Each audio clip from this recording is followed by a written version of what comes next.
What's going on, guys? Sam Adams here, and welcome to another episode of Caffeinate. Today, for November the 30th of 2018. That's right, it is actually the last day of November. My name is Samuel Adams, and welcome to today's show. For those that might be watching live over on twitch.tv, welcome on in. And for those that are watching later via podcast services and or youtube.com/Samuel Adams Media, welcome as well, and I hope you do enjoy what you find on the show here tonight. But you might be wondering, what is it that you are watching? This is a daily gaming news podcast brought to you every single weeknight to keep you up to date on the hottest gaming news coming out of the industry, and there's always something big going on. And today we have the confirmation that Rocksteady is not going to be working on any kind of Superman game, which is very disappointing to a lot of fans of Rocksteady, specifically of the Batman games, because they are of the it's amazing what they do with Batman.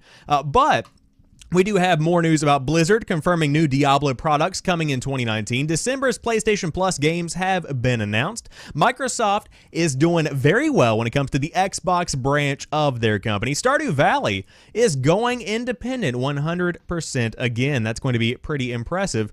Sort of, kind of. Not really 100%, about 80% if you really want to break it down, but we'll talk more about that in a moment. Epic Games has delayed the Fortnite account linking feature. Daredevil has been canceled by Netflix. Not something I normally talk about whenever it comes to entertainment news, but this is such a big story, I felt compelled to go ahead and mention a couple of things about this specific one. So we'll talk about that a good bit. On top of that, there is a surprise PS4 Flash Sale with some pretty good deals if you did want to get in on that. And if you are a fan of PewDiePie, good news. A hacker has made printers around the world print out an idea of, that you should go ahead and subscribe to PewDiePie, because there's this big internet movement going on right now, and we'll talk more about that funny little story here in just a moment. But again, to those that are brand new to the show, welcome on in. I hope you do enjoy what you find. But without further ado, let's go ahead and dive into the hottest gaming news of the entire day.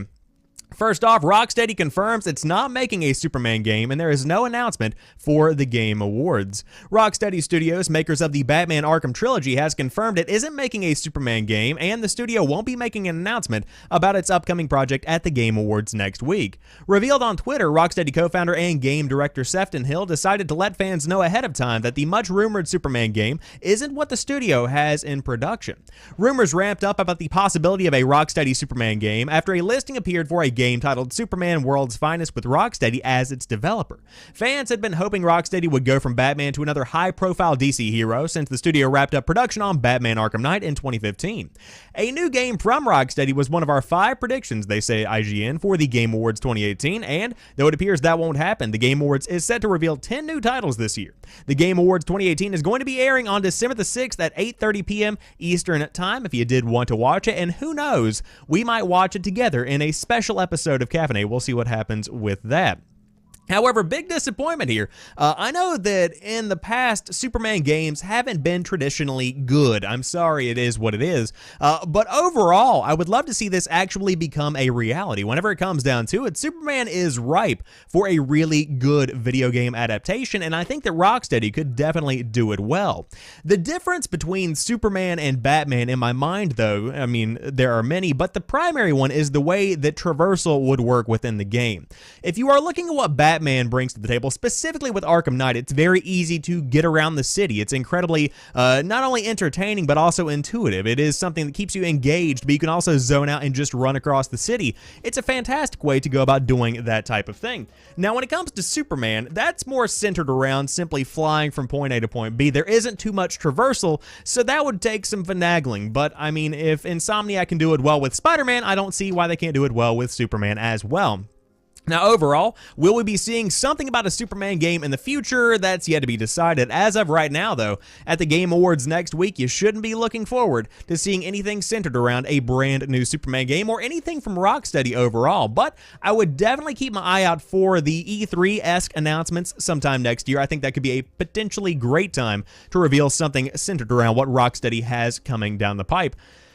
But we'll see what happens. The Game Awards is looking to be a very interesting show this year. I'm very excited to see what Jeff Keighley and the team behind the scenes have went ahead and whipped up. I think it's going to be a fantastic season of revealing some new games. And of course, there is the Kinda Funny Games Showcase, which is coming up in exchange of somewhat the PlayStation experience. So there will, be talking more about that. I believe the last count of that show is 63 games getting some kind of display, which could be very impressive if I do say so myself. So we'll see what happens with that. But as of right now, nothing big coming from Rocksteady for the Game Awards next week.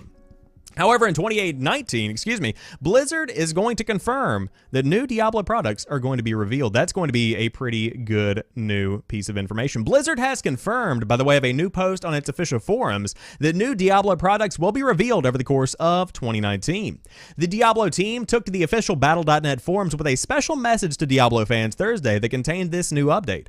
Posted by community manager handle Neville Istis, I believe is how you say that, the message titled "A Quick Word from Blizzard" stated that the team's internal discussions regarding Diablo are ongoing, with plans for the series across multiple projects planned to be revealed over the course of the coming year.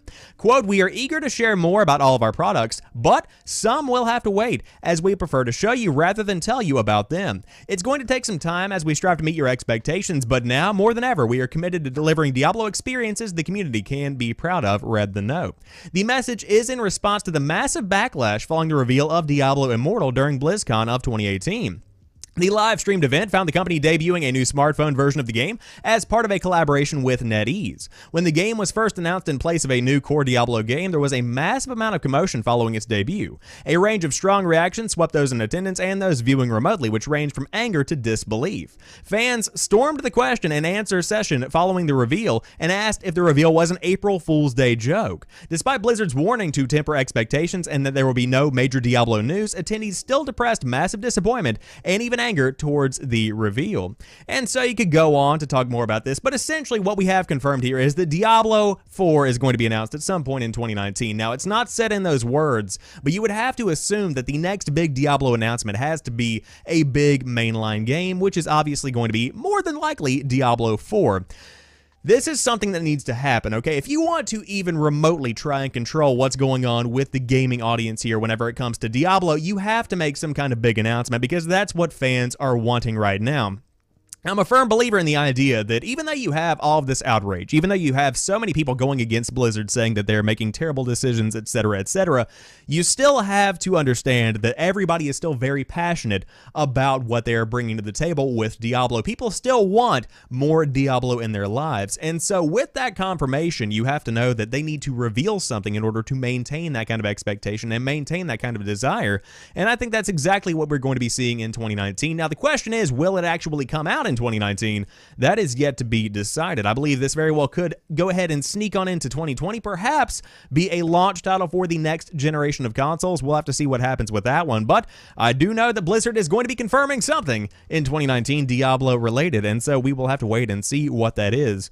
Another game that will not be at the Game Awards 2019. Big disappointment there. Or excuse me, 2018. Who knows? Very well could come out in 2019 at the Game Awards. We don't really know. Again, everything at this point is pure speculation. Sorry, Diablo fans. However, for fans of PlayStation Plus and subscribers of PlayStation Plus, guess what? I got something good for you. December's PlayStation Plus games lineup has been announced by Sony, and they're not too dang shabby.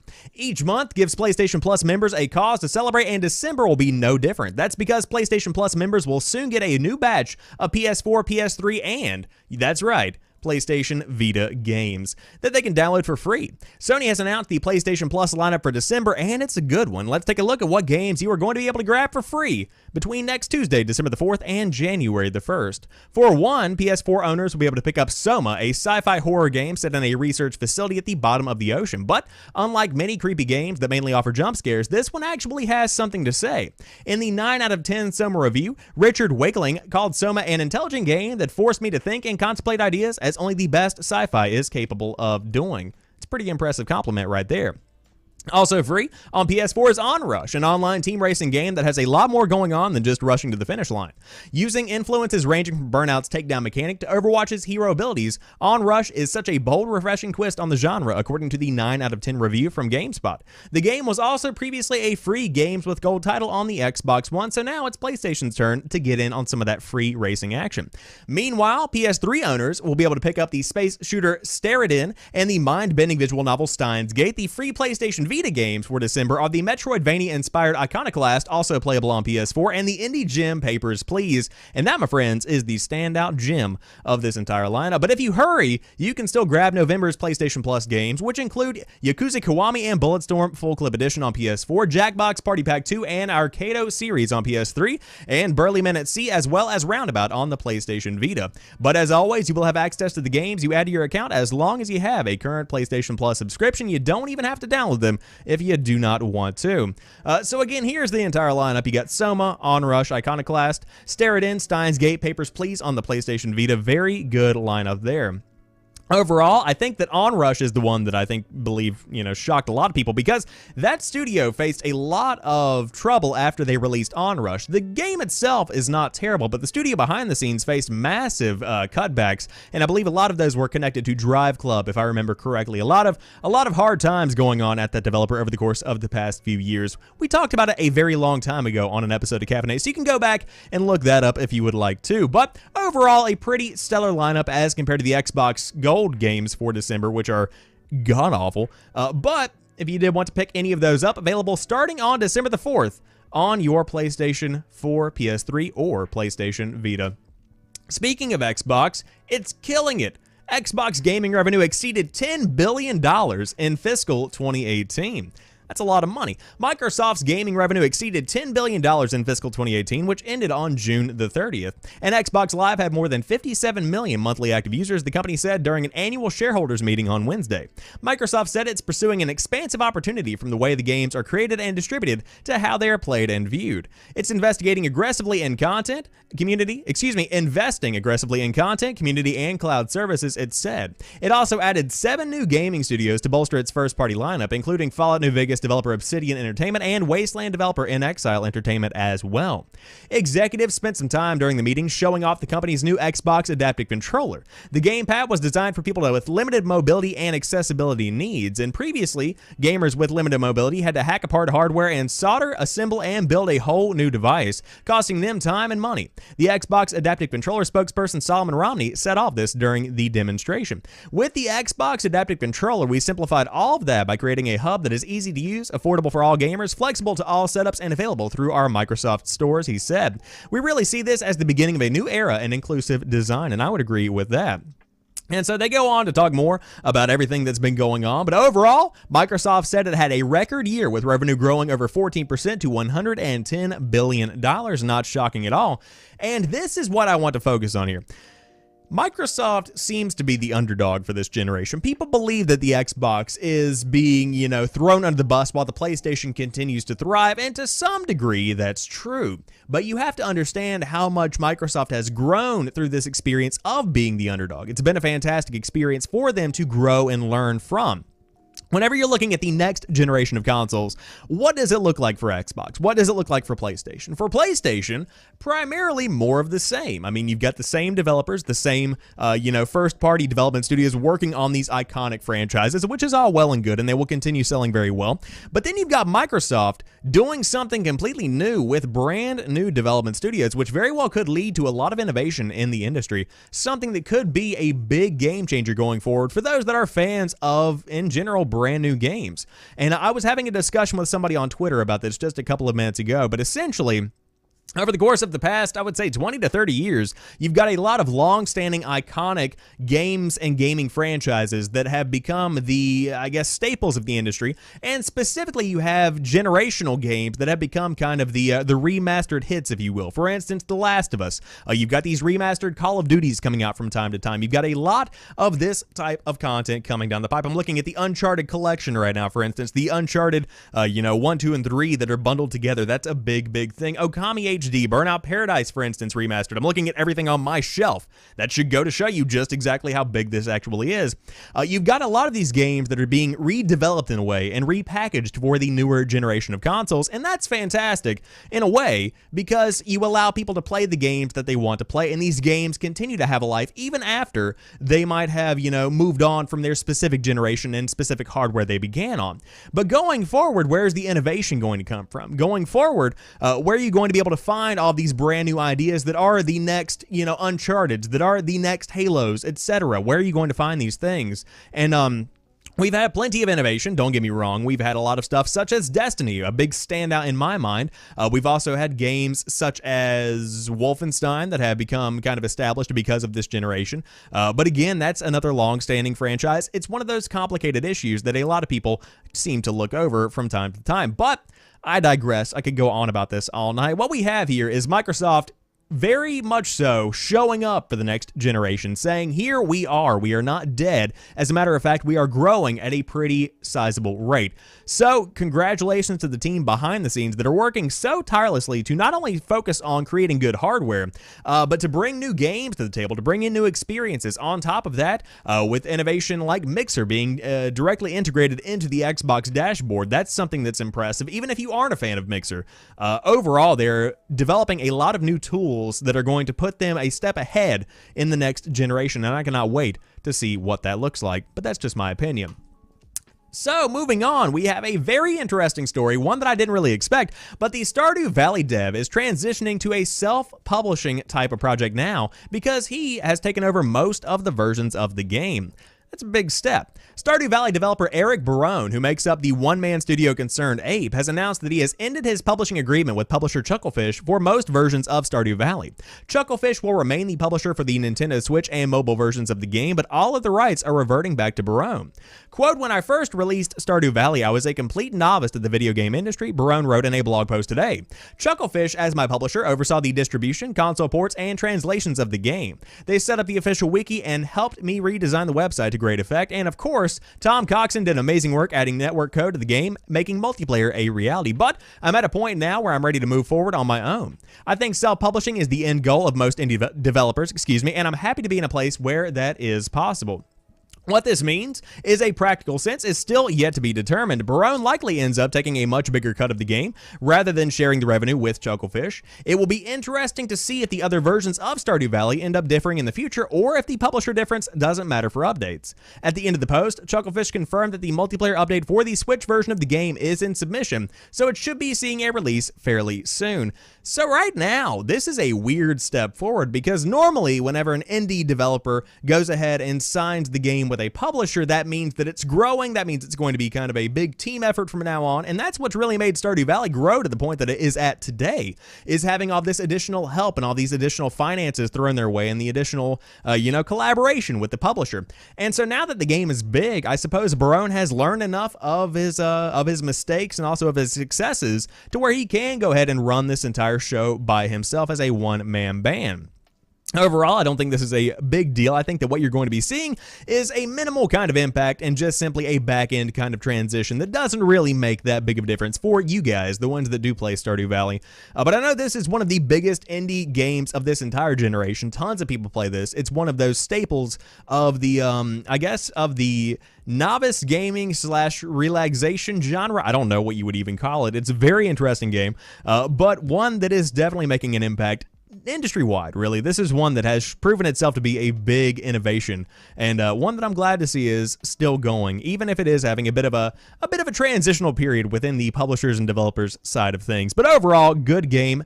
Definitely give it a look if you have not tried it out yet. But again, available on a lot of various platforms. But if you do want to get the one from the Chucklefish publisher, Nintendo Switch and mobile, from now on, though, you can get the other versions of the game completely and totally independent through Eric Barone, otherwise known as Studio Concerned Ape.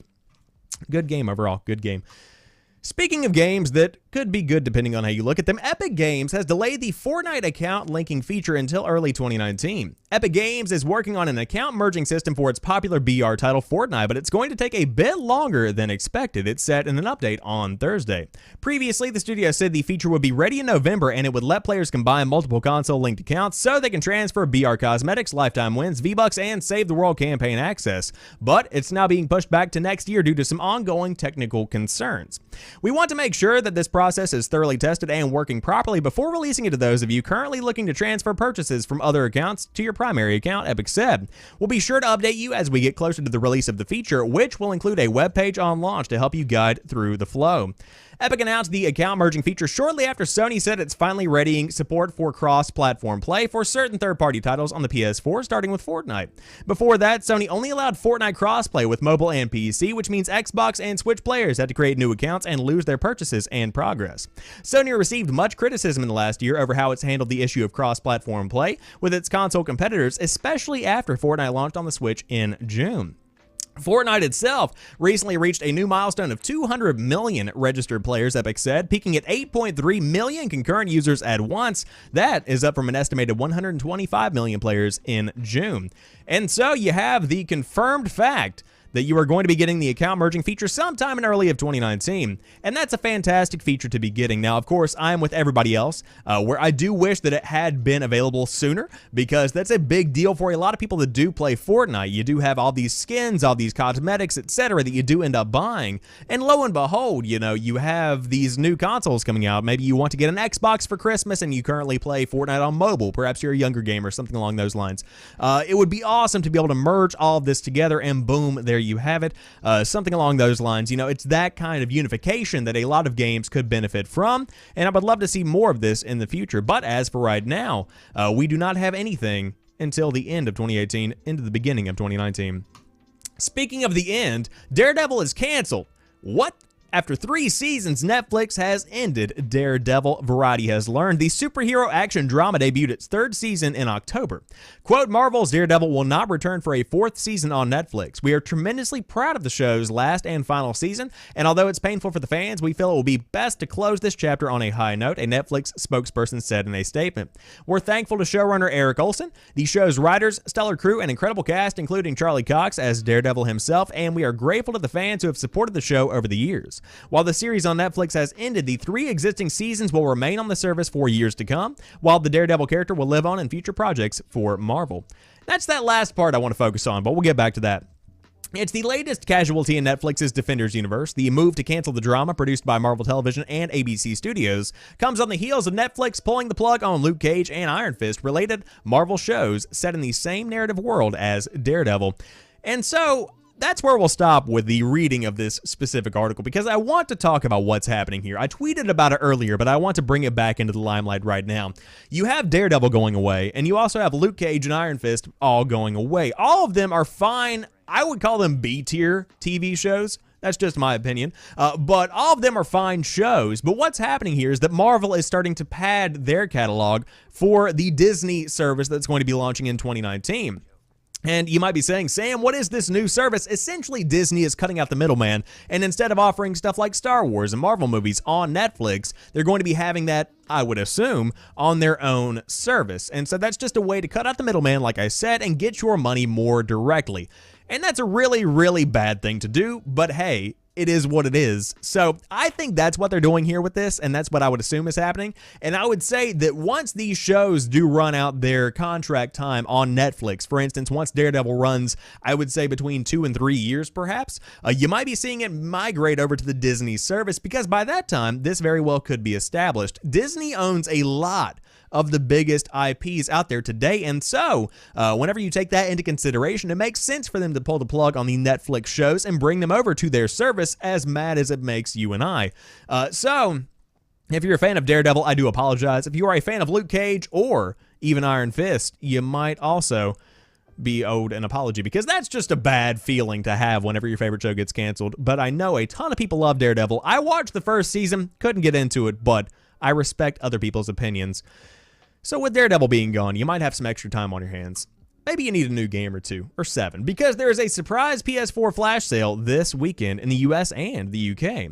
And these are some discounts for you. Getting in the holiday spirit isn't the easiest thing for some people. If you could use a little help, Sony has a boost for you this weekend. The PlayStation Company is running a flash sale on PSN, dropping prices on PS4 games of all kinds in both the US and the UK. So let's check out some of these games.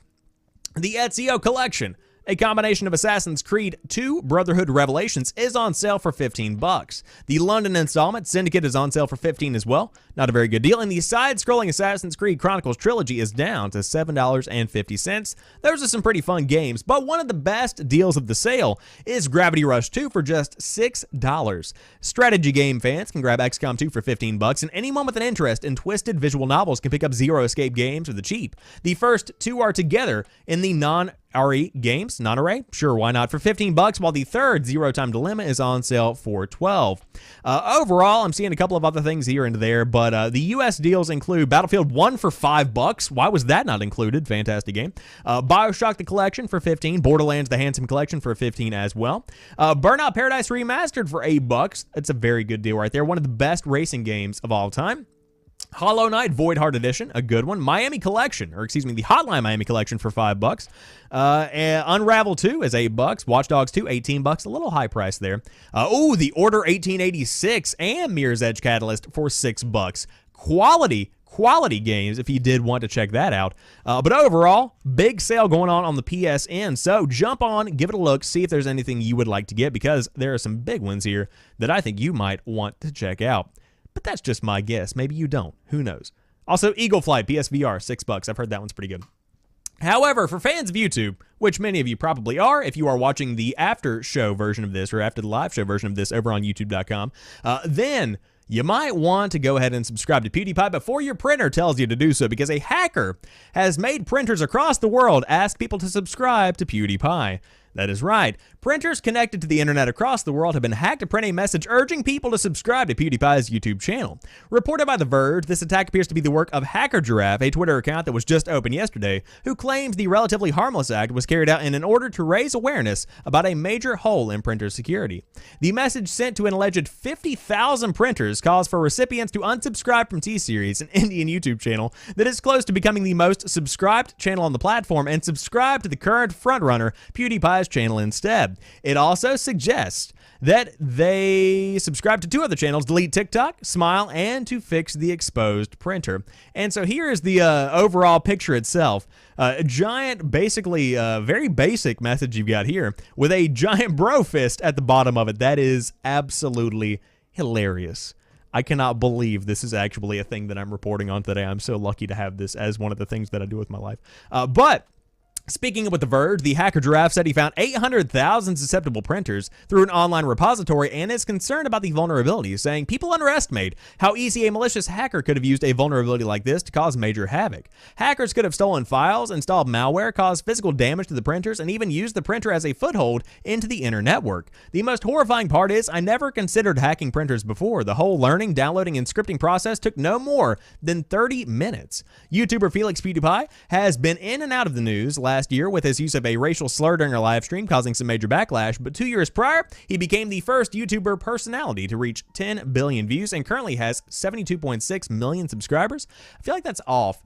PewDiePie subscriber count. See what we got here. Oh, wow, 72.6, not wrong. Also going up. So overall, this is, number one, a hilarious story. Number two, something that's a bit concerning. So hopefully there are going to be some patches that will fix these printers, or at least a forward-thinking kind of innovation whenever you are building a new printer over there at HP, or what is my brand? My brand is HP. Whenever you're building a printer, wherever you might be building a printer at, make sure these things are safe. But this is a relatively harmless way to point out there is a security vulnerability. And so, my friends, as I adjust my camera ever so slightly, I hope you guys have enjoyed today's episode of Caffeinate, but I moved my camera the wrong way. If you did enjoy it, be sure to drop me a like down below if you're watching on YouTube, and I would appreciate that very much. And if you are brand new to the show, this is, again, a show that is hosted live weekdays on twitch.tv/Samuel Adams Live at 7 p.m. Eastern Time if you did want to check it out. It's always a good time, and I keep you guys up to date on everything going on in the world of gaming, from PewDiePie's printer hacking fan to the Rocksteady Superman news, because it's not going to be coming out anytime soon. I'll keep you in the loop about what's going on. But you guys have a fantastic rest of the night / day, depending on when you're watching this. And I'll be back on Monday for a brand new episode of Caffeinate because you got to do it, man. You got to do it. But you guys have a fantastic one. I will talk to you soon, and peace.